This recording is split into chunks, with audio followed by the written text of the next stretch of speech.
okay na, malasakit, at tunay na pagbabago sa tulong ng inyong suporta. Paunlad, isang mensahe mula kay Mayor Patrick Agustin Caraman. Kasama ninyo sa bawat hakbang tungo sa progresibong bayan.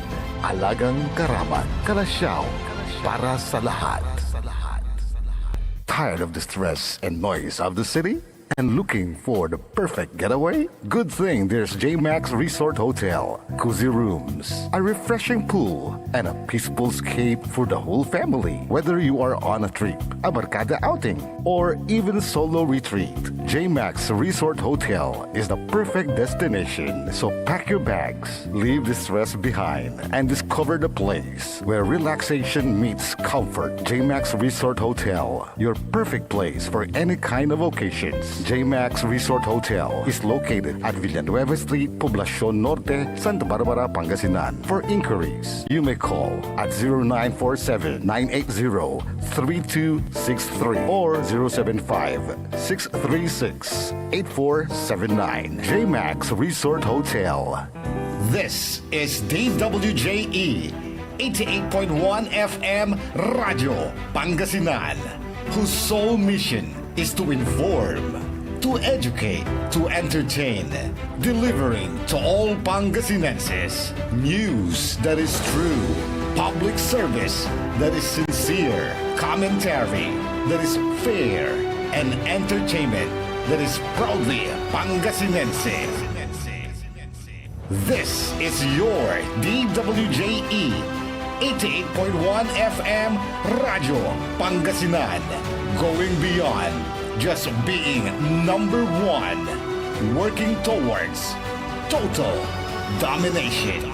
Jad Dagupan, walay saksakay ang radio station ya iyayag nasaray Dagupenyo. Jad Bacayao Norte, Paborito. Bacayao Sur, Paborito. Barangay 1, Paborito. Barangay 2, Paborito. Barangay 4, Paborito. Tanchat Bulusan. Paborito. Aya, so 88.1 Radyo Pangasinan. Popular sa balita, popular sa musika. Pangasinan Govwaves Network Corporation. Sa Pangasinan, we are the number one pop music station. DWJE 88.1 FM Radyo Pangasinan. Paborito. Paboritong halkabataan at matatanda. Paboritong pakinggan sa bus, tricycle, jeep at mga opisina. Paborito mo, paborito ko, paborito natin lahat. DWJE 88.1 FM Radyo Pangasinan. Number one pop music station. Paborito. Ang susunod na programa ay rated GP. GP? Ano yun? Garantisadong pampaborito! Wadyala sa programan Mambangon si kayo kapaborito. Pakaringalan na sa aray balita, impormasyon at loob tanpaway na luyag na Pangasinan. Maabig yakabwasan Pangasinan. Maabig yakabwasan Pangasinan. Kaiba si kapaboriton Dennis Mojares tan si kapaboriton Errol Horado. Jalabat at DWJE 88.1 FM Radyo Pangasinan. Maabig yakabwasan Pangasinan. Oras alas 6:05 nakabuwasan. Masantos tan maabig iya kabuwasan luyag na Pangasinan. Wadya ni paparong talos programan maabig iya kabuwasan Pangasinan. Pakasulan na saray balitad lokal, balitad nasyonal. Agawad loob na 24 oras. Naringalan jalabat DWGE 88.1 FM Radyo Pangasinan. Paborito. Nakaulupyo adasayan kabuwasan. Maktaryon lingkor Timog ti Pangasinan Dennis Mojares. Kaiba mo si kapaborito Errol Horado. Tanja technical control si Engineer Nixon Dakal. Agaw natan na Huwebes sa Pizza 23 ada bulan na Oktubre 2025. 63 days more before Christmas. Jadasaray ulo na balita da lokal. Balitad Kabuasan, Jed Radyo Pangasinan. 53 anyos siya laki, akagamor na sagsag, imbatik at patambalan, sospek akabatik. Balitad Kabuasan, Jed Radyo Pangasinan. Laki na abuango sa Nalnor at Ilog. Balitad Kabuasan, Jed Radyo Pangasinan. Dating miyembro na makakaliwan grupo Simuko. Balitad Kabuasan, Jed Radyo Pangasinan.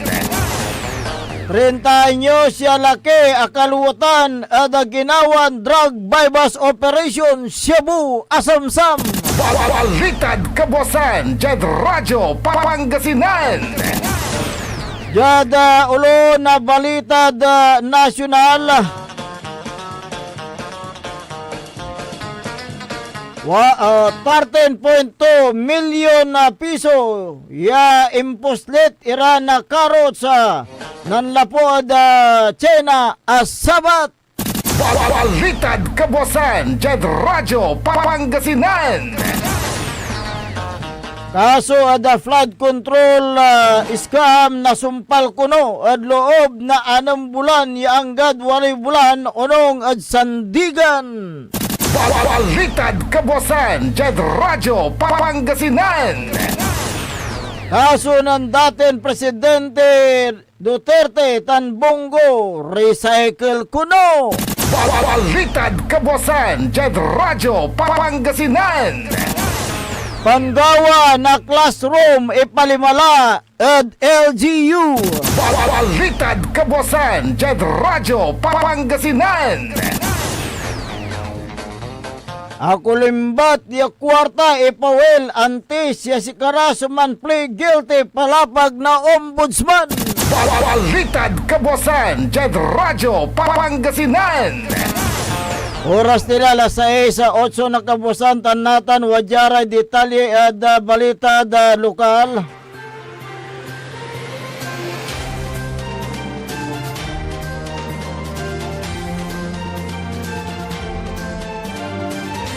Imbatik yung patambalan so 53 anyos siya laki kaya rin si Katoy sinagsagad oras na alas 3:40 ng aram. Yagawa Jad National Road, Barangay Malabago, Mangaldan, Pangasinan. Kinabat sa biktiman si Rodrigo Garcia Martinez.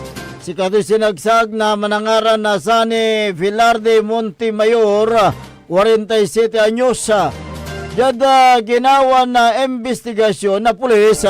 Tanunong ada palapag na Mila Garcia Martinez walang sustunidad ina na biktima ya si Katoy timawag ya police station en kwanto na samay ya akay maton ya manangaran na Marily Hugo sa Quiros 36 anyos Marikit, self-employed residente na barangay Lanas.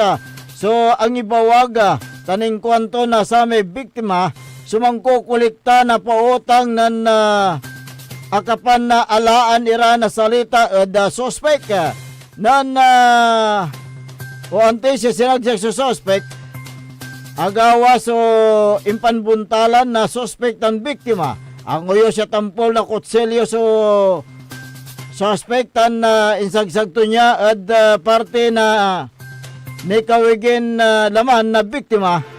Tan si Katoso imbatik dyan Region 1 Medical Center siyudad na Dagupan. Ligan niya sa may suspect subbatik kaya rin na insidente. Balitad Kabuasan, Jed Radyo Pangasinan. Bangkay lanin sempet na pamilya. So 45 anyos siya lakin nalnor dyan barangay Pangaskasan. Bali na Bugalyon, Pangasinan. Kinabat sa biktiman si Cesar Marquez Aguilar. Jada investigasyon ng pulis sa Bugalyon. Akabatan na dakinan Diosdado sa Carias Fernandez sa 60 anyos nan si katoy 5 yan ang bingwet na sira yada Agno River dabit la lugar aneng nang to so biktima ya manlitlataw ilog. Umpapo ay investigasyon na pulis sa may biktima so akainom na alak nan limad ilog piyan na alaan so iket o iket to niya bang balat agla kasempet dabong dara niya. Yanggad aning na niya si katos manlitlotaw dabit la na ilog. Imbatik jada Lingayen District Hospital sa biktima bang balat si katoy indeklaran dead on arrival. Balitad Kabuasan, Jed Radyo Pangasinan. Dating miyembro na CFO simukod oras na alas 2:05 ng aram. Yada Barangay San Rafael West, Bali na San Nicolas, Pangasinan. Sa may simuko na dating na kabiyangan na CFO, so kinabat nga ranton na Beatrice Lydia Pasis. Si katoy simuko adasare kabiyangan na Pangasinan, sika na Provincial Mobile Force Company lead unit. Kaiba sa personnel na Regional Intelligence Division na Region 1, Regional Intelligence Unit, Provincial Intelligence Unit na Pangasinan Police Provincial Office, tan San Nicolas Police, jadin pan asistimat nan Barangay Kapitana P. Valencia na Barangay San Rafael West, Dabitlan Baloy. Jad investigasyon na pulis si karaso ng gawa na intelligence driven operation piyan na kalas pansusuporta ng Beatrice Lydia Pasis yada datin na CFO member na tignay dagiti manalon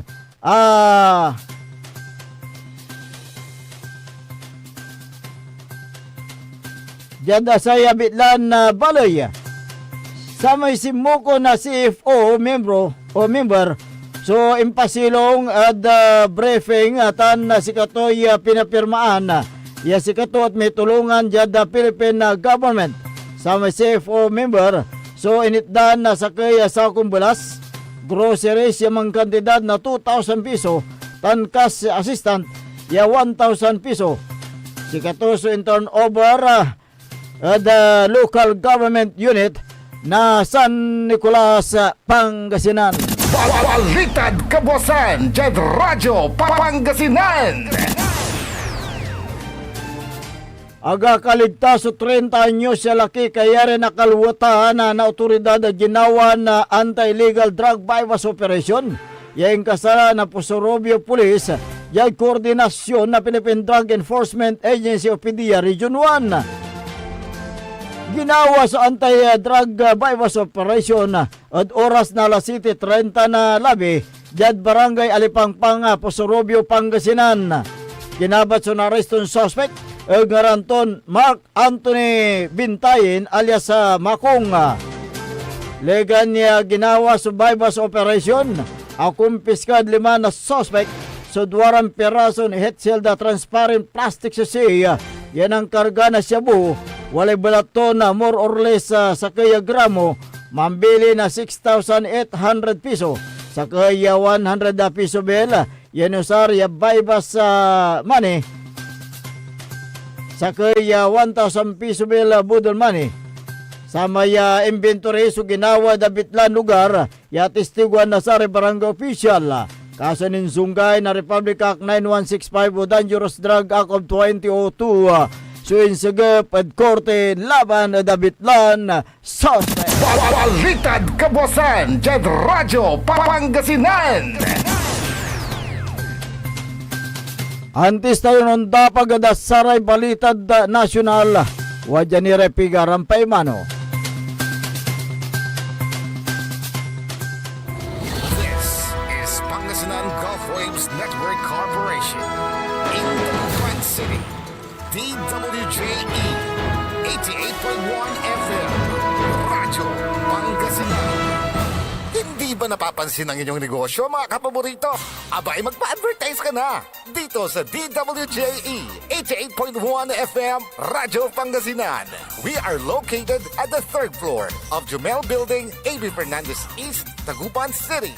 Or you may contact us at 0968-444-4290 or 0956-168-4908. O bueno, mga kapaborito, magpa-advertise na! Umangon na, samahan ang inyong mga kapaborito. Maabigyan kapuasan Pangasinan. Dennis Muarez, Errol Hurado, ang gigising sa inyo tuwing umaga sa programang Maabig Kabosan Pangasinan. Dito lamang sa #1 Pop Music Station. DWJ 88.1 FM Radyo Pangasinan.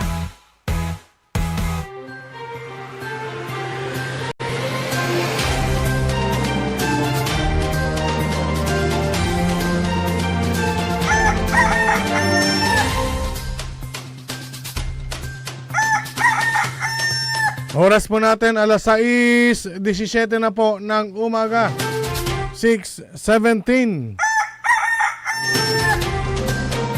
Ako po ang inyong kapaborito, Kuya Errol Hurado, at narito na po ang detalye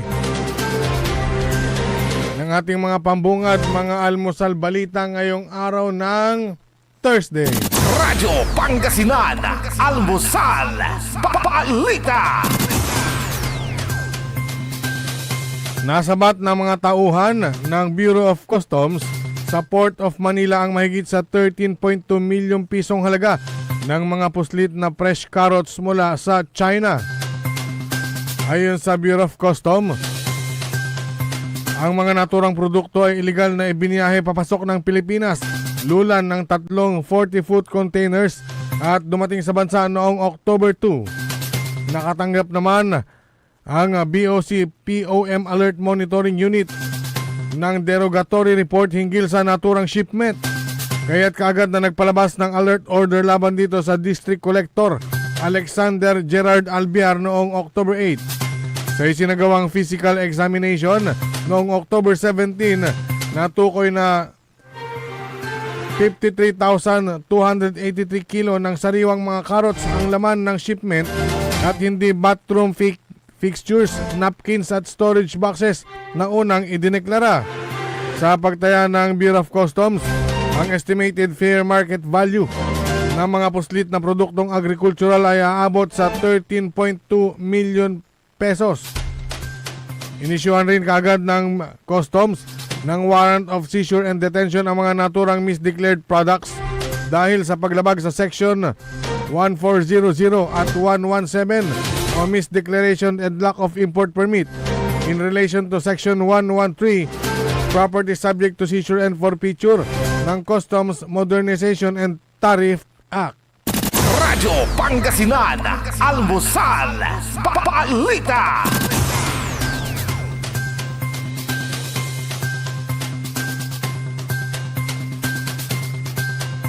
Samantala,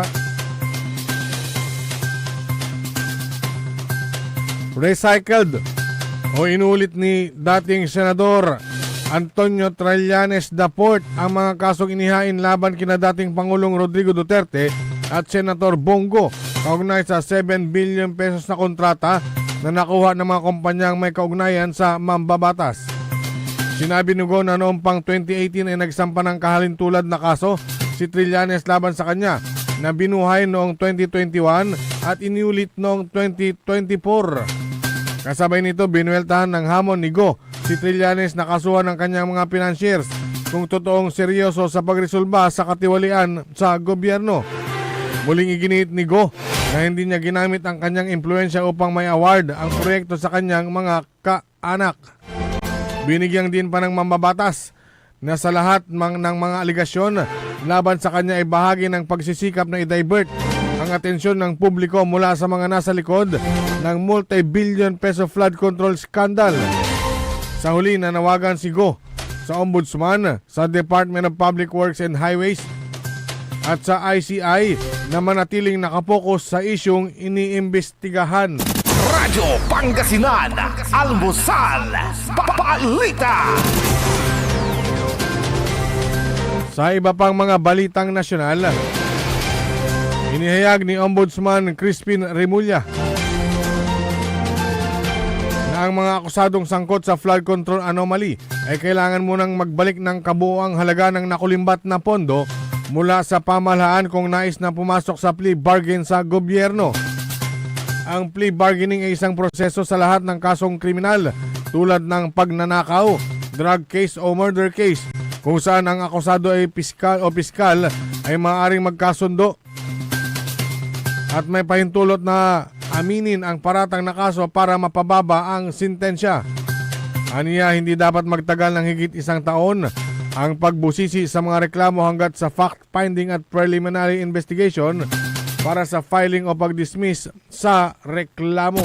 Radyo Pangasinan, Almusal, Balita. Sa iba pang mga balitang nasyonal, hinaya ni Sandigang Bayan Presiding Justice Geraldine Econg na aabutin lamang ng mula 6 hanggang 8 buwan ang gagawing marathon hearing sa mga kaso sa flood control anomaly at makapagpalabas ng desisyon ng wala pang 1 taon. Sinabi ni Econg sa isang interview na ramdam ng graft court ang sentimiento ng publiko para parusahan ang mga responsable sa anomalya. Aniya, ang Sandigang Bayan ay hihingi ng approval sa Korte Suprema para sa expedite rules kung saan ito ang magbibigay daan ng mabilis na pagtatapos sa mga pagdinig at patakaran sa flood control case sa loob ng 6 hanggang 8 buwan. Aniya, oras na maaresto ang suspect, ang mga ito ay bibigyan ng 5 hanggang 10 araw para sa arraignment at pre-trial sa kaso. Makaraan nito, bibigyan ng graft court ang 60 araw bawat 1 o 2 buwan ang prosekusyon at depensa para makapagpresenta ng ebidensya at mga witnesses.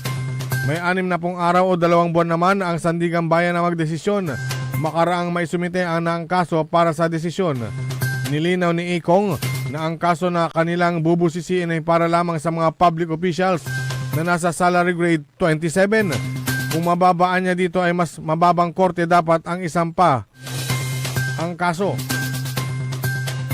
Sa ngayon, ang may pinakamataas na opisyal na nakasuhan sa flood control mess ay si dating Bulacan 1st District Engineer Henry Alcantara na nasa salary grade 25. Radyo Pangasinan, Almusal, Balita. At sa pinakahuling balitang nasyonal,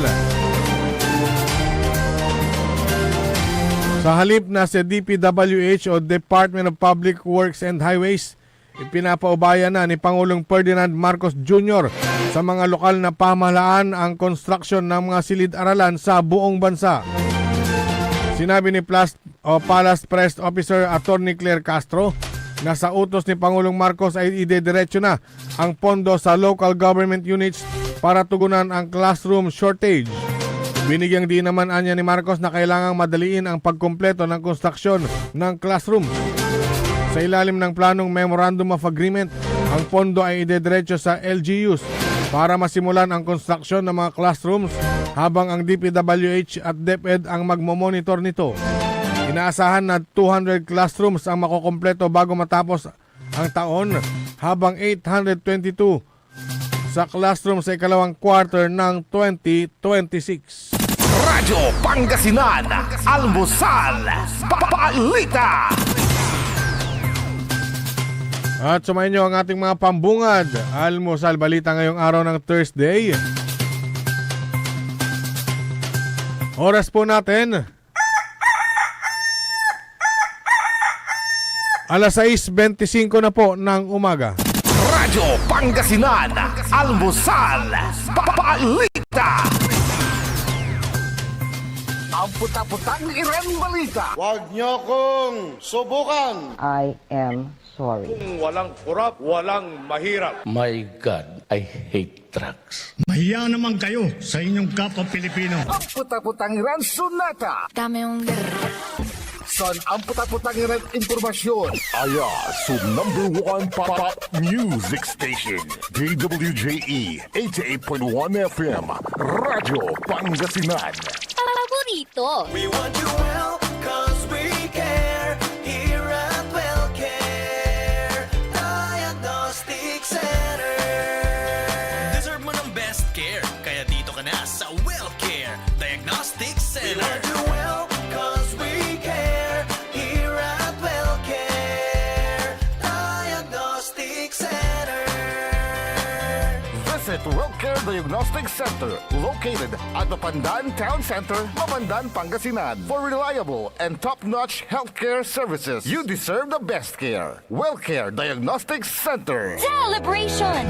Staycation with family or an intimate moment with your special one.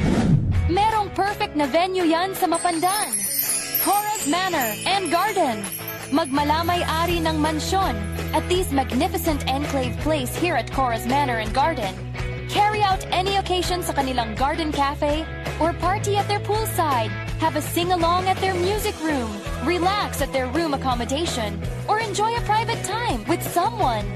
Sa kanilang Cabana A, kung saan may private outdoor jacuzzi kayo in an enclosed place. Enjoy great food, warmly welcoming staff, exceptional accommodations, and relaxing scenery at Cora's Manor and Garden. Whatever it is, Cora's Manor and Garden is the perfect place to be. Visit them at Barangay Pias, Mapandan, Pangasinan, or call them at 0945-800-7074.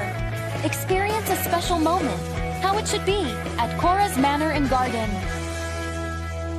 Are you looking for construction services? Art Construction Services is the name of the game. They do civil works and engineering, structural waterproofing, swimming pools, road constructions, condominiums, big warehouses, at marami pang iba. Art Construction Services, pulido ang trabaho at tapat sa serbisyo. Main office, Saging Dinalupihan, Bataan, at may satellite office sa may Bunuan Gazette, Dagupan City. You may contact Miss Tyra Sweet at 0962-806-7360. Art Construction Services. Popular sa balita. Taluran ka tao, naaktuan yaman na susugal, inaristo. No ginawa miya duga sa trabaho, tantalagan na iya at malat, no problem. Construction of flood control, Lagasit River, Balongaw, Santa Maria, 47 million. Hindi pa nga nabubura sa kaisipan ng taong bayan yung mga ill-gotten wealth na yan eh. No. Diba? At popular sa musika. They say tanging ikaw ang katabi, riding in bed.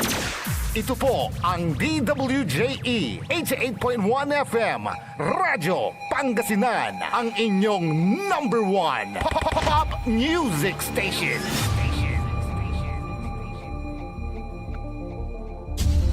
Diyan Pangasinan, walay saksa kaya radio station ya iiyag na Saray Pangasinense. Diyan Aguilar, Paborito. Basista, Paborito. Binmale, Paborito. Bugalyon, Paborito. Labrador, Paborito. Lingayen, Paborito. mga tarem, Paborito. Tadyan Urbis Tondo. Paborito.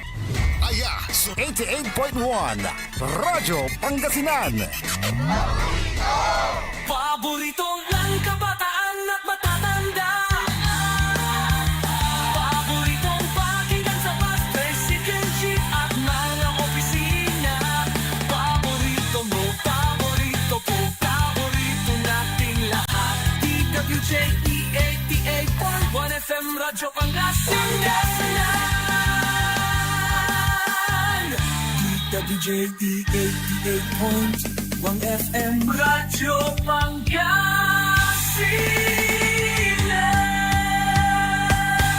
Paborito. Bumangon na, samahan ang inyong mga kapaborito. Maabigyan ka po sa Pangasinan.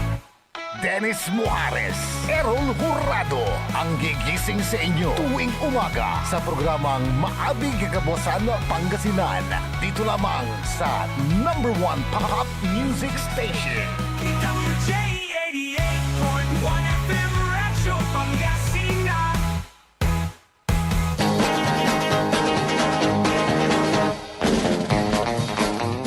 Oras alas 6:30 ng umaga. Sa pagpapatuloy ng ating palatuntunan, maabig ya Kabuwasan, Pangasinan. Ang inyo pong makakasama sa umagang ito. Good morning, Pangasinan, maabig ya Kabuwasan. Ako po ang inyong kapaborito, Kuya Errol Jurado. Makterion Lingkor, Timokti Pangasinan, Dennis Muharis. At kasama din natin dyan sa may technical control ang nag-iisang pugi sa puso ng kanyang misis, si Engineer Nixon Dakal. Araw po ngayon ng Huwebes, Petsa 23 sa buwan ng Oktubre 2025. Ilang araw na lang, 63 days more to go before Christmas. Malapit na. Malapit na rin ang pagtatapos ng buwan ng Oktubre. Meron tayong 31 ano? Meron. May 31 di Ken. Meron tayong Lugi to. Bakit malulugi ang tao? Ano to, rarami mang birthday 31 kala mo may birthday ta. Oo nga, may 31. Hindi ka logi. Oo, at hindi rin logi ang DepEd kung sakasakaling ang pundo sa pagsasagawa ng classroom ay sa kamay na sa lokal na pamahalaan. Diba? Na ayon sa pahayag ng Malacanang ay LGU na ang mamamahala sa mga pundo para sa pagpapatayo ng mga public school buildings, mga classroom. Kasi kahapon nagpahayag itong si Department of Education Secretary Sani Angara na tila nawiwili daw yung Department of Public Works and Highways sa flood control. Kaya dapat na ipaubaya ang pagpapatayo ng classrooms sa local government. Mabilis ang daloy ng pera kung flood control. Oo. Kumpara sa school buildings na kailangan mo pang ipatayo. Oy. Hindi kasi mabilis ang daloy ng pera kasi malaki ang pondo. Dumadaloy ang pera. Doon sa flood control. Sa flood control. Mabilis din yung pagdaloy ng tubig. Sa flood control. Mabilis din ang pagbulsa. Sinabi ni Angara na 22 na lang ang naipatayong silid paaralan. 22? 22 ba? O 22,000? May abasak may interview ng Senator Bam Aquino. Balag ni so kaukulan. Mayroon tayong nung kinan si Secretary Angara, kailangang may patayo ay nasa 150,000 pa na classroom sa buong bansa. So malaki pa yung backlog natin. Meron malaki pa yung kulang. Meron daw 900 na hindi pa yung nipapatayo na silid paaralan. So ibig sabihin parang usad pagong ang pagsasagawa ng mga classroom sa bansang Pilipinas. So nagkakaroon tayo ng problema ngayon sa public schools. Kailangan ng mga mag-aaral, ng mga kabataan, ang tamang environment na hindi nagsisiksikan sa iilang silid paaralan. Singara sardinas. Oo nga nagkakaroon pa ng dyan yung tinatawag na shifting. Kaya halos hindi nakakapag-aaral ang mga kabataan. Kaya nararapat na yung mahusay ang sana yung kalidad ng edukasyon sa bansa. Paano natin makakamit ang husay o yung kalidad ng edukasyon kung sa silid paaralan pa lamang kulang na. Oo, kaya napag-iiwanan na tayo napag-iwanan na ang mga estudyanteng Pilipino sa mga kapwang estudyante sa ibang sa ibang bansa. Saan dito sa bang Asia. artikulo yung lumabas na na ang mga Pinoy daw medyo nahuhuli. Kulilap. Lalo na sa larangan sa math, sa science at saka sa reading. Kaya nga Nakita ko minsan, nabasa ko eh. Oo, nakakadismaya na may mga batang edad 8 ang hindi marunong sumulat, hindi marunong bumasa. Di ba? Dumadami ang batang medyo nagkakaroon ng no read, no write. Pero nag-aaral naman. Nung panahon ng pandemya, kung saan naka-online class ang mga bata, di ba? Kaya nga kaya marami kasi ang marami kasi mahirap na Pilipino na walang maibili ng computer, wala silang magamit Anong panahon ng pandemya yan? Yung panahon ng pandemya. Kaya maraming dyan yung hindi natuto sa pag-aaral. Sa ating nakalap na impormasyon, maraming junior high school student ang hindi nakaabot sa required proficiency levels. Sa nakalap natin na impormasyon, halos kalahati ng grade 6, 10 at 12 na student ay bumagsak. Lalong mas nakakadismaya noong 2022 ay yung Program for International Student Assessment PISA. Medyo PISA. Medyo hindi magandang yan. Bakit mo nasabi niya na nakakadismaya? Ang mga Filipino students ay nakakuha lamang ng 355 points sa reading. Mababa 355 points. Samantalang ang kailangan dyan yata na dapat na makakapasa 472. Sa math kaya? Sa math yun. 472 sa math. 472 sa math. Sa science kaya? At saka sa... 485. 485. Sa reading, 476. Ayan. So napakababa ang nakuha natin. Ikumpara mo sa ibang bansa. At yung 356 sa science sa 347 sa math, mababa po 'yan. Masyado mababa. Yung nakuha ng mga estudyanteng Pilipino kumpara sa mga estudyante ng Singapore, Hong Kong, Japan, Korea, Macau. At iba pa, mataas na puntos yung kanilang mga nakuha. Sa nakuha natin na impormasyon, bagsak ang Pinoy student sa creative thinking assessment na isinagawa ng PISA. Kaya napakalaki po ng hinaharap ng problema ng mga batang mag-aaral kung anong dapat gawin upang matugunan ang problema sa pampublikong paaralan. Para matugunan ang problema ng mga Pinoy na mga estudyante, dapat magsagawa magsagawa sila, patay sila ng mga silid paaralan, di ba? Magsagawa sila ng examination tulad ng PISA. Bago sila magsagawa ng eksaminasyon, katulad ng PISA, dapat munang tugunan ng gobyerno nasyonal ang mga pangangailangan ng mga batang mag-aaral. Katulad nga nito, yung karagdagang classroom. Sana madagdagan at may pangako ang Malacanang na magpapatayo sila ng karagdagang mga classroom sa buong bansa. Lalong kasi lumulubo ang populasyon ng batang mag-aaral sa bawat enrollment yan, bawat taon nadadagdagan. Kaya ito ngayon ang problema natin. Doon sa nakalap kong impormasyon aabot ng 21 million na estudyante na nagpa-enroll noong 2023. Ngayong 2025, ilan na kaya ang enrollees natin nationwide?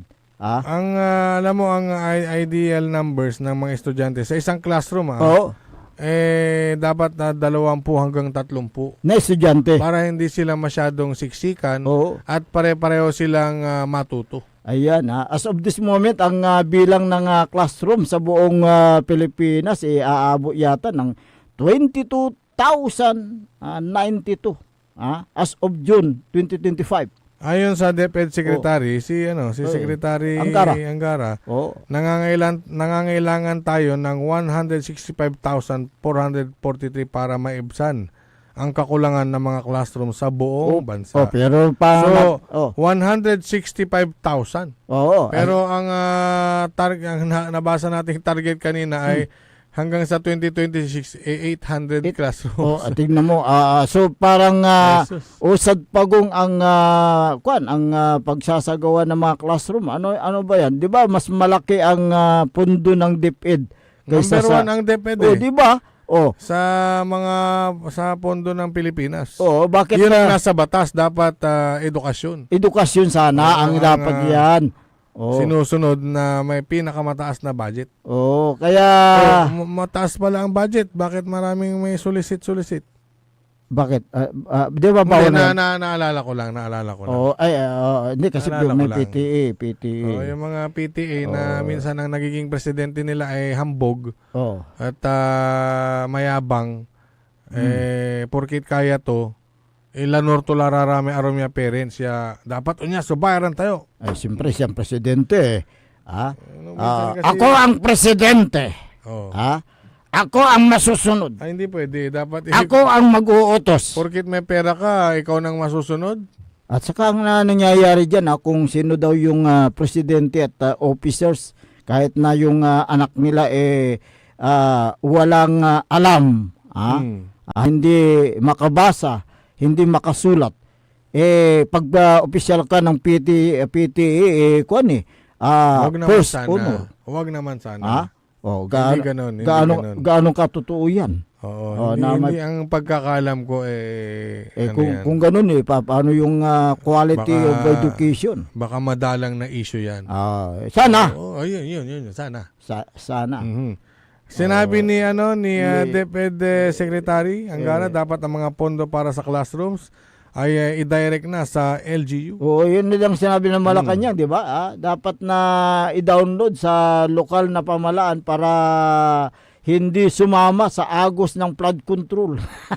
Hindi kakainin ng mga buhaya.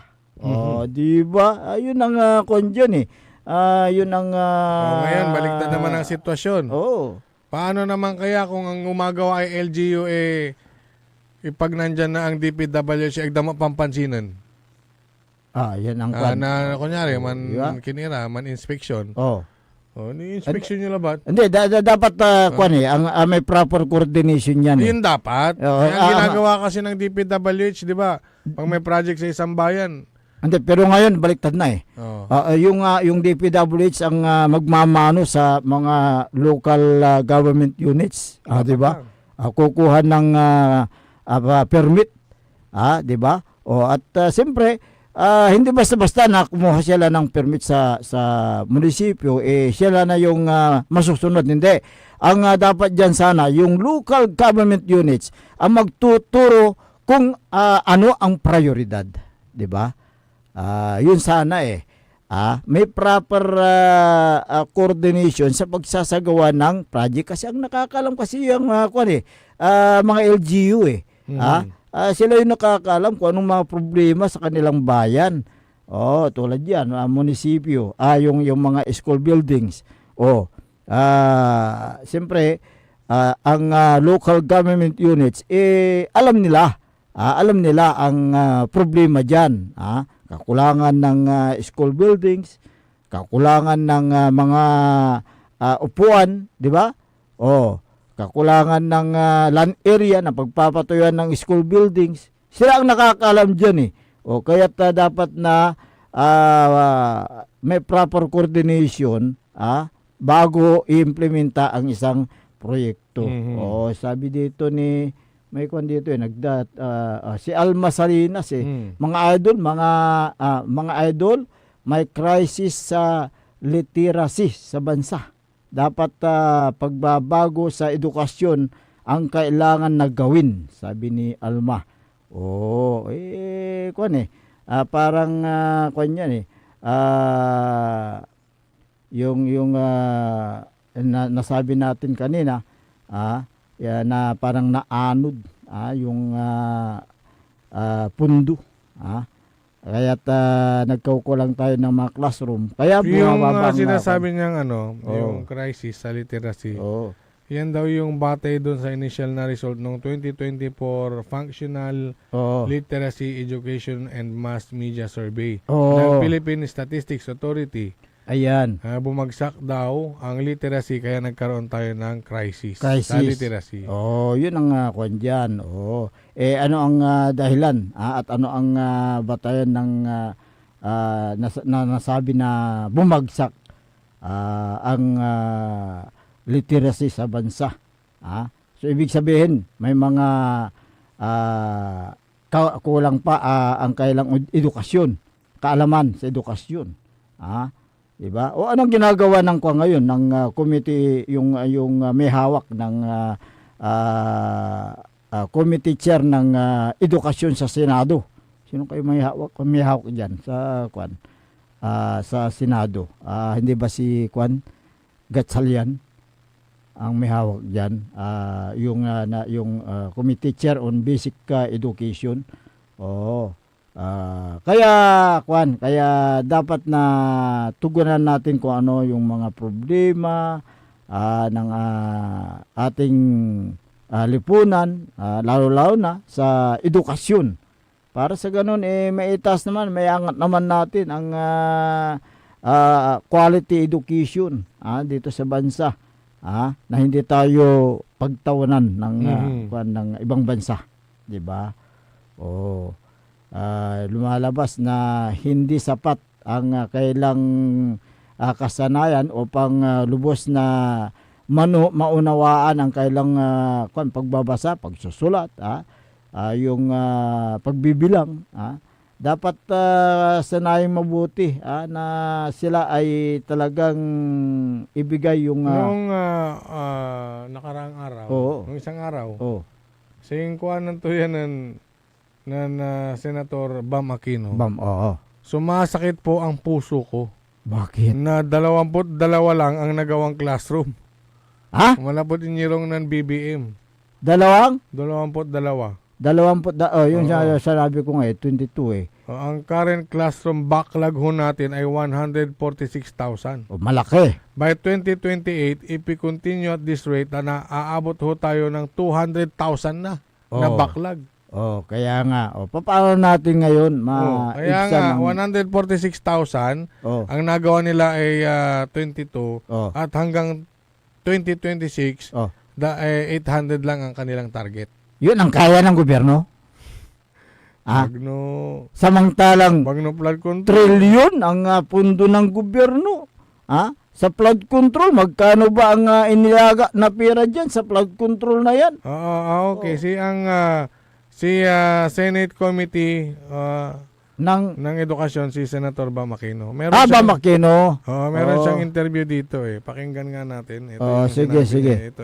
Pakinggan natin. Ano pong reaction niyo dun sa natuklasan niyo sa hearing na 22 out of 1,700 lang yung classroom na nagawa ng DPWH? Opo, talagang nakakalungkot, nakakagulat, nakapanghihina na 22 classrooms lang po ang nagawa ng DPWH ngayon pong 2025. Isipin niyo po, magtatapos na po yung taon, 22 lang po yung nagawa. Kaya klarong-klaro po sa akin na kailangan tanggalin na sa DPWH yung paggawa ng mga classrooms natin. Minumungkahi po natin na bigyan natin ng tulong yung mga local government unit na sila mismo yung gumawa ng mga classroom sa kanilang mga lugar. Ito po yung laman ng Classroom Acceleration Program. Ponduhan po natin to, gawa ng makukuha nating pondo mula sa flood control na tatanggalin po natin, ilagay po natin sa mga local government unit para sabay-sabay gagawa ng classroom dito po sa ating bansa. Sigurado po ako, mas marami sa 22 ang magagawa ng mga local government unit po natin. Kaya mahalaga po itong budget season. Kailangan po natin tutukan yung mga programang hindi na po pondohan, ilagay natin sa mga grupo na kaya talagang mag-implementa ng maayos sa tamang halaga, sa tamang presyo, wala pong kinakaltas. Yan po yung mahalaga na kailangan po natin makita. And we're hoping po na magtutulungan ang Kongreso, ang Senado, ang DepEd at ang ating taong bayan dito po sa Classroom Acceleration Program. Lalaki lang po ang problema natin sa classroom kung hindi po natin tutugunan ito. Okay, naman tama na. May 22, 2025 manayaman. Ngayong 2025. Ngayon 2025 lang. Magtatapos ng taon, Ngayong 2025 ay 22 22 pa classrooms lamang. lamang. Oh, diba? Siguro, pag idagdag natin yung magmula wala, ngayong 2025 lang ang kwentada eh. Magkano ba yung budget ng DepEd na inilagak dyan sa mga proyekto? Siguro idagdag natin magmula nung 2022 sa pag-upo ni BBM. 2022 na kalahating taon, tapos 23, ilang classrooms, 24, ilang classrooms, at ngayong 2025, 22 classrooms. Ayun, so napakaliit at malaki pa yung backlog natin, di ba? Ilan ba yung kon natin diyan?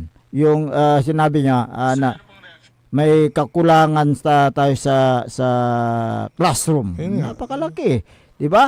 O kaya dapat ito ay maadresan na sa pamamagitan ng pag da-download ng pundo mula national to local government units.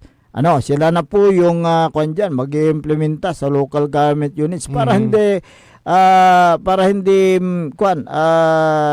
maanod sa flood control. Yung pundo na yan. Makain pa ng mga buhaya.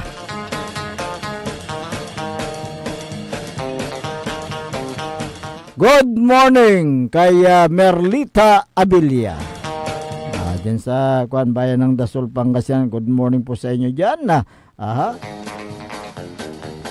Itong mga reaksyon ng ating mga kababayan, ng ating babasahin.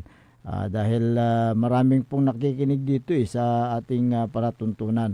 Okay, hanapin ko yung mga reaksyon. Advance happy birthday, Boss Dennis. Mula kay Don Ramon Bautista. Ayun, thank you very much Sir Ramon sa iyong pagbati. Greetings is good. Ayan. But we need makapanistoryan tila ba ng Sir Ramon, ayos la. Correct. Tantay man ilop na ang patapatang hot choco. Ayan. Araratan. So, alam mo kasi pag nakikita ko si Don Ramon Bautista, masaya na ako Don Ramon Bautista. Senior. Diyan po sa may bayan isang tulog na lang. Birthday na. Uy, nga pala, ibubuking to kanan yan ng Don Ramon. si Kagawad Alvin Sandoval din. Bukas din yan. Bukas din, Kasabay mo yan. 24. At ganun din si dating Kapitan Joe Arias. 24. Ay, kumusta likin, Kapitan Arias? Diyan sa may barangay bayan. Matagal na rin hindi natin nakausap yun. Kumusta na kaya yan? At siyempre, ang aking pinakamamahal na mother. Kasabay mo rin? Kasabay ko rin. Kita mo nga naman. Advance happy birthday. Bukas ang birthday niya, di ba? Bukas. Bukas ang birthday. Huwag kang absent, Huwag kang absent. Bakit? Bublot mo ako. Kung absent ka. Ayan. Nung imabsing ka na boss, birthday, makarangal na marakapod siya. Meron ng pirmahan si Manager Joey Baby. Na-leave mo. No work, no pay. Ganun ba yun? No work, no gift. No work, no pay. Akala ko no work, no gift. Nora Soriano, anyone who thinks more than 20 students is acceptable has never taught any classroom, sabi niya. Ano nga ibig sabihin? Siguro ito yung hindi pwedeng nagsisiksikan yung mga bata. 20 na estudyante pwede na sa isang classroom. Yun siguro ang ibig niyan sabihin. Janet de la Serna, yes, sabi niya, class size matters. I've spent 46 years in public service. Uy, maestra siguro ito. Education, elementary classrooms and class size does matter. Come teach first grade with 17 student. Yung pa, for a week, sabi niya. Oh, so ang tinuturuan niya 17 student in a week. Okay. 17? 17 siguro. Kulang na 20. Well, good morning sa mga masugid nating taga-subaybay. Diyan sa Western Pangasinan. Kumusta kayo apo? Dita Western Pangasinan. Sa Pailakumat, adda kayo tinasya at nga kasasaad. At nga bigat. Western Pangasinan. Wen. Doon sa may pinaplano nilang pagdadagdag ng district dyan, walang mababawas. Wala. As is. As is, yung mga bayan dyan sa first district Oo. ay ito, tingnan mo nga kung Ano kaya nga ako nila? Pinagbabasihan nila, kinukuha nila sa yung abuting population para hatiin yung isang distrito o kaya land area. Kasi first district malaki ang land area yan, di ba? First district, ilan yung voting population na yan? Malaki ang voting population, bakit hindi nabawasan, ano? Di ba? Bolinao, ito bilangin mo, Bolinao, Anda, Bani, Agno, Burgos, Infanta, Dasul, Sual, Mabini, Alaminos City. So 5. May nabawas. Wala. May nabawas, anong 5? Hindi, 10. 10 yan. 10. Oo. Sa second district, second district is, ito yung ano yung proposal. Yung bill na 5133 na Pangasinan reapportionment. Reapportionment ang tawag nila dyan. Ay ito, sa second district, tingnan mo nga kung may nabawas dito. Okay. Labrador, Bugalyon, Lingayen, Aguilar, Mga Taram, Binmalay. May nabawas. Ano? Yung Orbistondo at saka Basista. Oo nga no. Saan napunta kaya yan? Sandali. Yung kung tanong mo, eto. Sagutin natin mamaya. Sa third district naman, Calasiao, Malasiki, Mapandan, Santa Barbara, San Carlos City. Anong kulang? Kulang ang Bayambang. Bayambang. Saan napunta kaya yung Bayambang?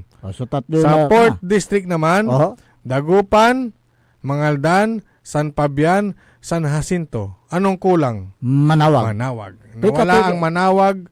Mawawala ang Manawag sa 4th District. Teka muna, speaking of 4th District, kung sakasakali na magiging component city ang Dagupan. Hindi, component naman chartered na yan eh. Ibig mong sabihin, baka lone district. Lone district. Paano kung magiging lone district? Sariling, ang Dagupan ay may sariling congressman. Parang Bagyo. Pero hindi nila naisip eh. Kaya naunahan na ng pagbabawas sa 4th District. Ngayon, pag in-applyan nilang lone district yan, wala na. Di ang maiiwan na lang 3 bayan. Sa 4th District. So talagang pinagplanuhan ito. Pinagplanuhan in preparation sa 2028. Kung reapportionment ito, okay. Pwede naman kasi masyadong ang malawak ang Pangasinan. Pero dapat ang Dagupan ay in-applyan nila as a lone district. Ay, hindi ko lang alam kung ano ngayon, pasado na kasi may mga requirement din pala yan. Okay. May mga requirements. Siyempre, sa voting population ang alam ko dyan kinukuha sa voting population. Kung marami na yung voting population sa isang distrito, siyempre, mababawasan ng bayan. Ang alam ko rin, isa rin ang populasyon. Kaya nagkakaroon ng ganito dahil sa dumadami at nadadagdagan ang populasyon. Ngayon, ang dito sa 4th District, kung sakali kung sakali lang kasi ang PNP sa Dagupan, oo nga di ba? Dagupan City Police Office na, hindi na police station. Police office na. So ang kanya ay parang provincial. Ang atin pong hepe, si Police Colonel Pagaduan, ay full pledge. Full pledge. Yung nakikita mo yung nasa balikan. So ilang star yan? Hindi yan star. Star. Ilang bulaklak. Ang tawag natin niya bulaklak. Ilang bulaklak? 3 bulaklak. So ang magre-report si hepe ng Dagupan sa region. Region kasi. Hindi probinsya. Si PD kasi parehas siya ng rank. Correct. So yung mga police station na Lieutenant Colonel ang hepe, sa probinsya magre-report, pero si Hepe dito. hepe ng Dagupan Sa region. sa region. Oo. So, Dagupan City so Police nauna Office. nauna na yung pulis Hindi, actually 20 ang balita ko 2020 pa in-apply yan eh. Oo, yung Wina-workout na nila 2020 pa. So 5 years ago. So may pagbabago na sa PNP. Pag nakalusot na itong reapportionment Mm. at mawala ang Manawag sa Port District, papaano pa magiging Lone District ang Dagupan? Oh. Yan ang kunya di. Oh, di ba? Oh, kung gagawin mo Lone District, tatlo yung di kulang sa Ang population. magiging Port District, Mangaldan, San Fabian, San Jacinto. Kaya nga, yan ang malaking laki-laki ng Dagupan City, populasyon. So yung sa voting population. Kaya nga. Diba? Okay, tuloy natin sa 5th District. Sa 5th District, Sison, Posurubio, Lawak, Urdaneta City. Dito napunta ang Manawag. Sa 5th District. Okay. So nalipat, umurong siya. Umurong. Sa 6th District naman. So natanggal yung Villasis. Wait lang, yung Villasis, ano natin yan. Babanggitin natin. So sa 5th District, nawala ang Villasis at ang Santo Tomas. Ang pumalit ay Manawag. Alcala. Ang papalit. Alcala, nawala rin yung Nawala Alcala. rin ang Alcala. Nawala rin yung Bautista. No, tama. No? Dami nawala sa 5th District. Ano? So 4 ang nawala. Oo. Okay. Saan kaya napunta mga yan? Sa 6th District, San Manuel, San Quintin, Umingan, Tayug, Natividad, San Nicolas. Ano ang nawala? Nawalang Rosales. Nawala ang Rosales. Ang Umingan. Umingan. Tayug. Ang nawala ay hindi. Rosales. Balungaw. Asingan. Santa Maria. Balungaw. Balungaw. Sandali. 6th District kasi, nandyan ang San Nicolas. Nandyan ang Tayug. Baluarte ng mga ano yan. Agabas. Ng Agabas. Ang Sa 7th District naman, humiwalay. Rosales. Na baluarte ng Estrella naman yan. So, hindi manalo ang Estrella dun sa 6th District. At least, pag na-aproban ito, meron na silang distrito. Meron ng distrito. Di ba? Di ba naglaban Agabas sa Estrella? Correct. Yung kalaban ni Congresswoman, tama ba? Ay yung anak ni Secretary. Parang diba? singa ubungmot na manok walay ubungan tumutla. Hindi, siyempre ito Tapos ang ano nito, ang may akda ay yung party list. Na Estrella rin. Halata doon na politika. At least, nadagdagan yung distrito.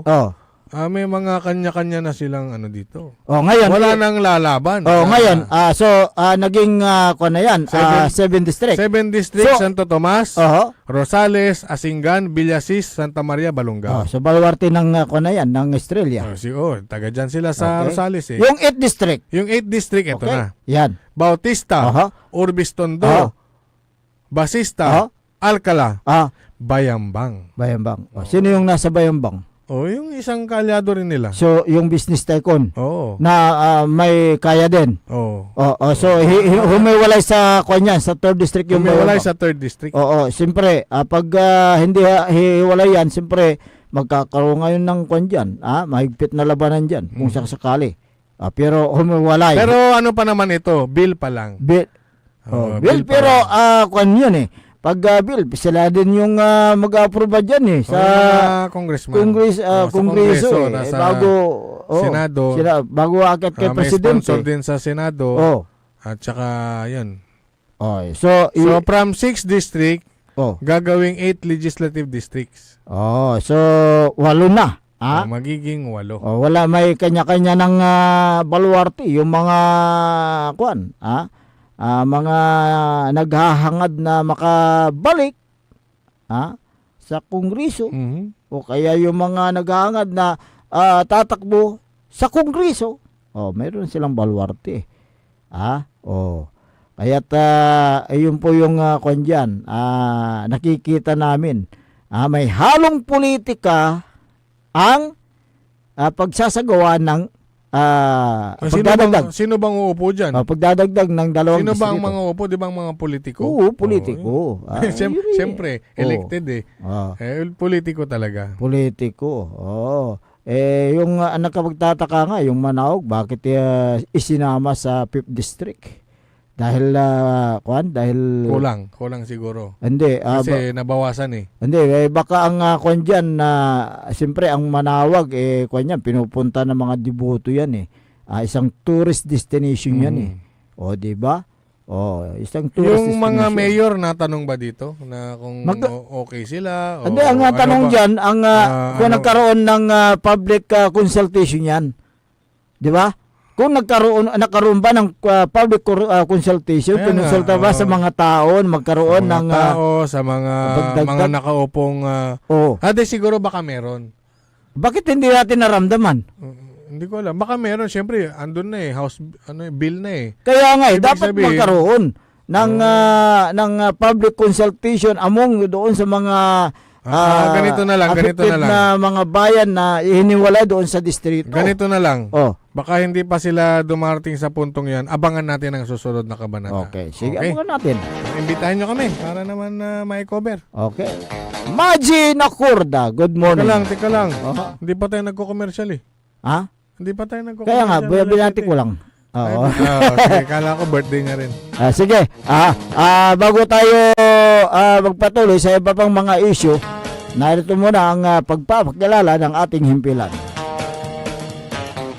Ang puta-putang Iran Balita. Huwag niyo kong subukan. I am sorry. Kung walang kurap, walang mahirap. My God, I hate drugs. Mahiya naman kayo sa inyong kapwa Pilipino. Ang puta-putang Iran Sunata. Dame yung Son ang puta-putang Iran Informasyon. Aya sa #1 pop music station. DWJE 88.1 FM. Radyo Pangasinan. Paborito. Is your car getting the care it truly deserves?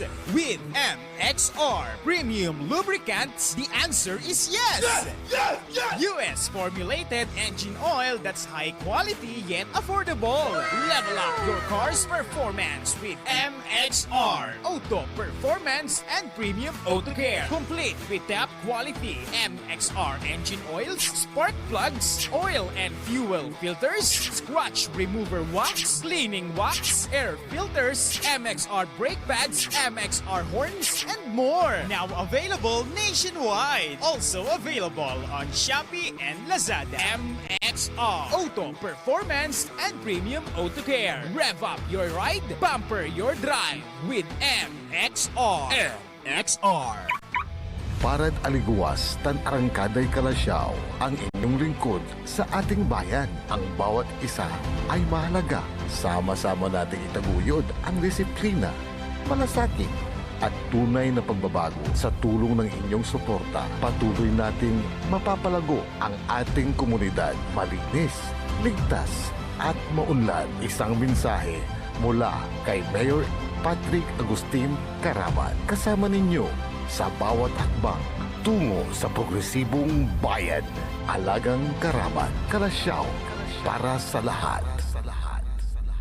Tired of the stress and noise of the city? And looking for the perfect getaway? Good thing there's J-Max Resort Hotel. Cozy rooms, a refreshing pool, and a peaceful escape for the whole family. Whether you are on a trip, a barkada outing, or even solo retreat, J-Max Resort Hotel is the perfect destination. So pack your bags, leave the stress behind, and discover the place where relaxation meets comfort. J-Max Resort Hotel, your perfect place for any kind of occasions. J-Max Resort Hotel is located at Villanueva Street, Poblacion Norte, Santa Barbara, Pangasinan. For inquiries, you may call at 0947-980-3263 or 075-636-8479. J-Max Resort Hotel. Popular sa balita! Taluran katao na aktuan yaman na susugal inaristo.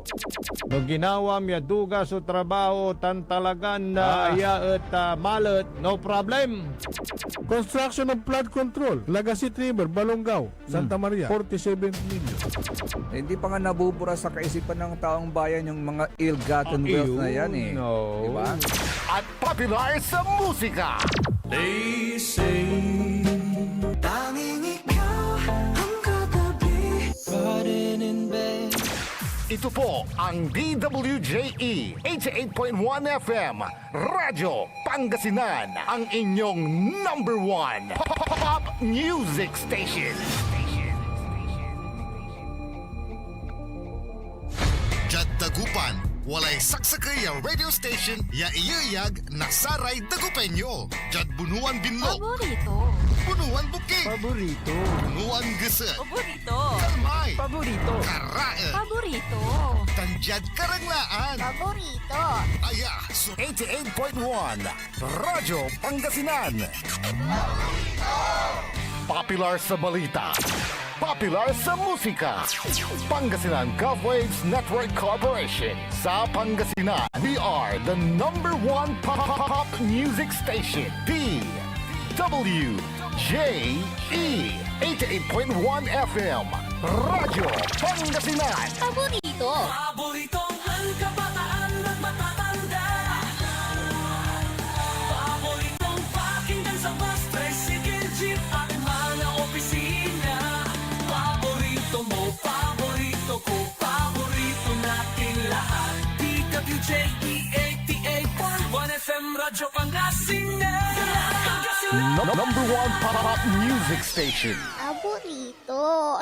Bumangon na, samahan ang inyong mga kapaborito. Maabigyan kapusan Pangasinan. Dennis Muhares, Errol Hurado, ang gigising sa inyo tuwing umaga sa programang Maabig Kagabosan Pangasinan. Dito lamang sa number one pop music station.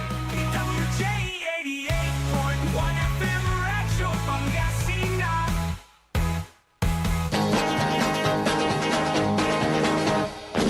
Oras alas 7:12 ng umaga sa pagpapatuloy ng ating palatuntunan Maabig Kabuwasan Pangasinan.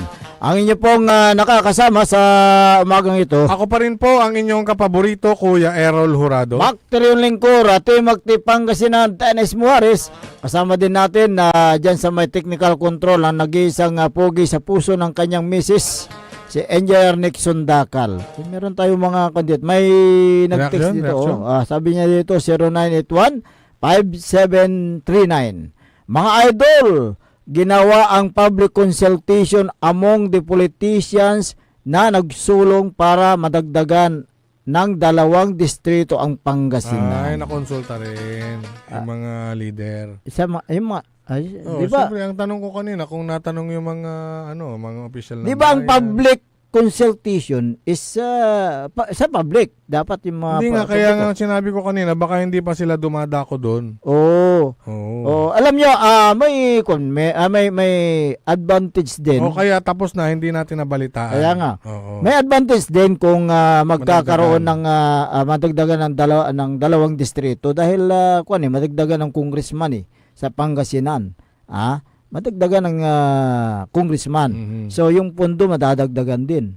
Kung merong pondong darating pa sa flood control, darating pa mula sa national government. Yun ang advantage diyan. Kaya't pero politically, siyempre, ginawa yan para sa kapakanan ng mga naghahangad na mag-congressman sa isang distrito. Yun ang punto dyan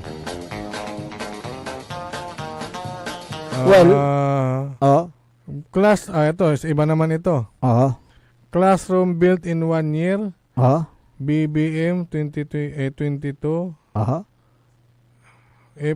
PRRD 23,000. Ito kasi. Ano yan yung mga kanina school?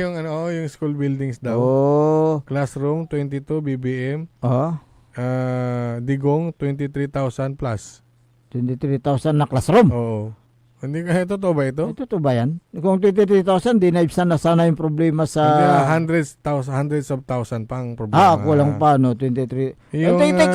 Ilan ba yung ang classroom sa buong Pilipinas? Di ba 22,000? Marami pang kulang. Marami pang kulang. Kaya't, tignan natin kung, yung sinasabi la na i-download sa LGU yung pondo ay magkakaroon na ng maraming may papatayong mga classrooms, di ba? O tingnan natin 'yan. Tingnan natin. Malamang na pag LGU ang mag-implement, siyempre mababawas ako na mas maraming classroom dahil hindi na mababawasan yung mga pundo, hindi na mag-istasyon yung pundo. Siyempre pag national, nung yung dati national, idadamo sa DPWH, pagdating dito ilan na yung natitira.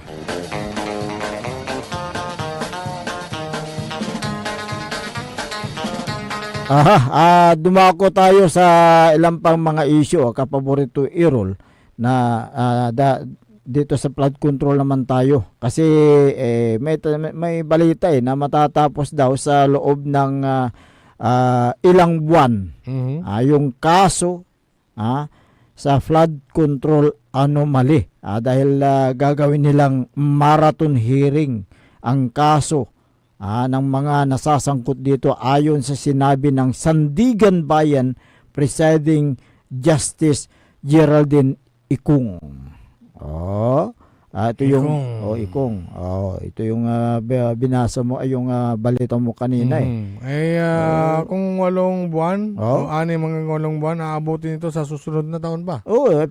Precisely. Yan ang paglilinaw kasi ni Sandigan Bayan Justice Geraldine Ikung na ramdam ng GRAP Court ang sentimento daw ng publiko para maparusahan ang mga responsable sa anomalya.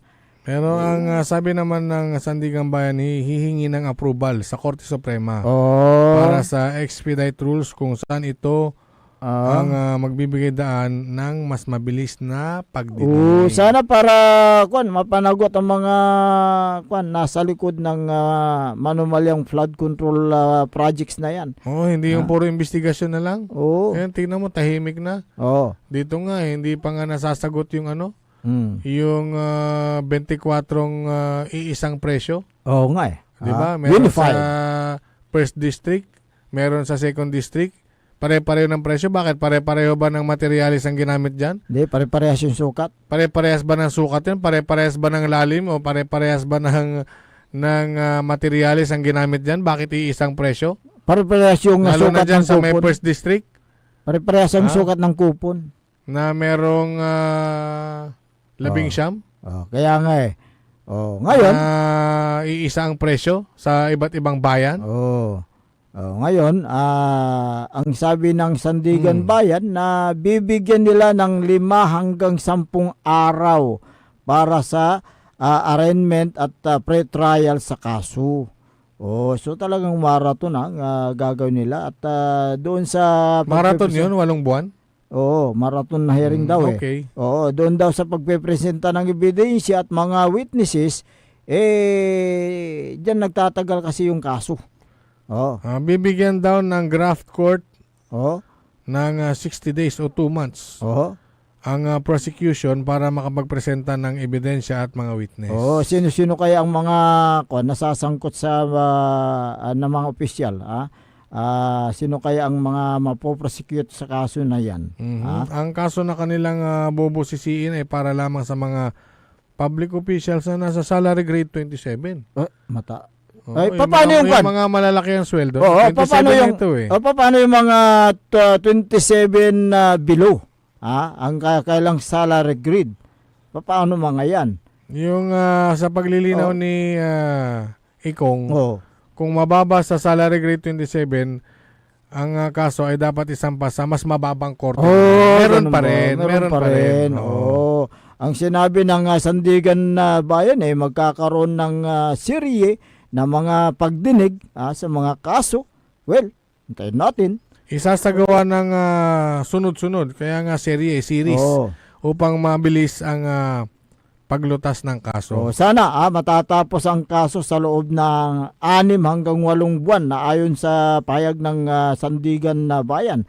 Sana maparusahan ng mga responsable sa maanomalyang flood control project na yan. Kaya dapat matugunan ng galit ng publiko, ng ating mga kababayan, ng mga Pilipino. Oo. At unti-unting maibalik ang tiwala sa pamahalaan. Maraming pundo ang kwan kasi napagkaloob sa flood control project na yan sa nakalipas na taon. Ngunit hindi pa rin ganap na nalulutas ang pagbaha sa bansang Pilipinas. Diba? Kaya may mga tanong ng taong bayan kung sino ang may kagagawan sa mga ganyan, yung pag-approve ng budget, ng mga pagpili ng mga kontraktor. Sila pa ang naabsueldo sa kaso. Umaasang, diba? Umaasang nga taong bayan na magiging patas at bukas ang pagdinig ng mga kaso sa publiko. Live streaming nila at saka ganun ba? transparency. Paano naman yung ICI na closed door? ICI? Nagka-crossover ba? O baka may hokus-pokus bawal na lang doon. mag-cover ng mga media doon. May hokus-pokus na doon sa kwan. Ito yung sasampan natin ng kaso. Ito, ihiwalay mo ito. Meron ng segregation na nangyari doon sa loob siya. Ewan natin, hindi nga natin alam kung anong nangyayari sa loob. Dapat kung sasabihin nyo na merong transparency, dapat yan, alam ng publiko, nakikita ng publiko kung ano ang nangyayari sa investigasyon patungkol dyan sa flood control project na yan, scam na yan, di ba? Malaki, bilyon ng piso ang dyan, yung involved dyan. Kaya dapat lang na malaman ng taong bayan dahil tayo po ay taxpayers. Ang pera na ginamit dyan mula sa taxpayers money. Kaya meron tayong pakialam sa mga pundo na yan na inilalagat sa mga proyektong maanomalya. Basahin natin itong mga reaksyon. Mula kay Josephine Ramos, vote the right candidates, the new generation can overhaul the government. Overhaul, Parang sasakyan, na di ba pag ang sasakyan bagong overhaul balik alindog. Ayan. Kaya ang ibig niya sabihin, i-overhaul mo rin ang gobyerno sa pamamagitan ng pagbuto ng mga bagong mukha. Pero paano? Paano mangyari yan? Renante Carpio, ginamit ng ilang politiko ang kailang power para magkawal ng pira sa gobyerno, sabi niya. Si Gina Santos. Hindi mo mapipigilan ngayon yung mga reaksyon ng mga yan. Si Gina Santos, wala nang tiwala ang taong bayan sa gobyerno. Dahil nga dito sa flood control scam na ito. Ernesto Castro, walang pwedeng makulong dyan, sabi niya. Dapat sa ICC parang Duterte, sabi niya. Ayan. Well, tingnan natin hindi tayo nagsasabi ng patapos dito. Antayin natin kung ano po yung desisyon ng investigasyon na sinasagawa.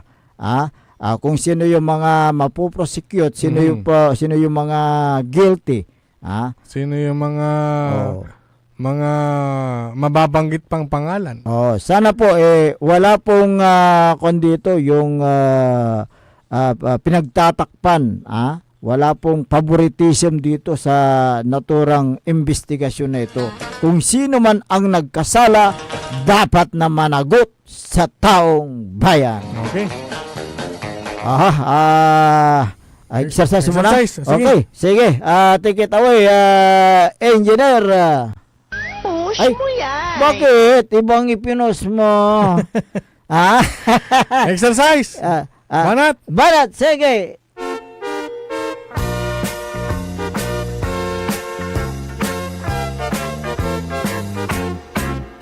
Good morning kay Mayor Patrick Agustin Karamat ng Kalasyaw. Si Vice Mayor Kevin Roy Macanlalay. Councilor Kyle Arthur Baralduisa Gaspar. Si Vice Councilor, dating Vice Mayor, Councilor Nestor Gabrillo. Si Councilor Elias Villanueva. Councilor Manny Datin. Si Councilor Ardison Suriano. Councilor Joe Piloresco. Si Councilor Mike Sison. Councilor Haberdani Messina. Iski Federation President Aya Messina. Si Liga President Jose Paris. O si former Councilor Gerald Apicial. Uy. Espesyal palagi sa puso ng taong bayan. Good morning. Dahil si, espesyal ang kanyang trabaho. si Engineer Art Gaspar. Ayan, ng Barangay Ambotel. Good morning. Si MDR Ed Villacurta.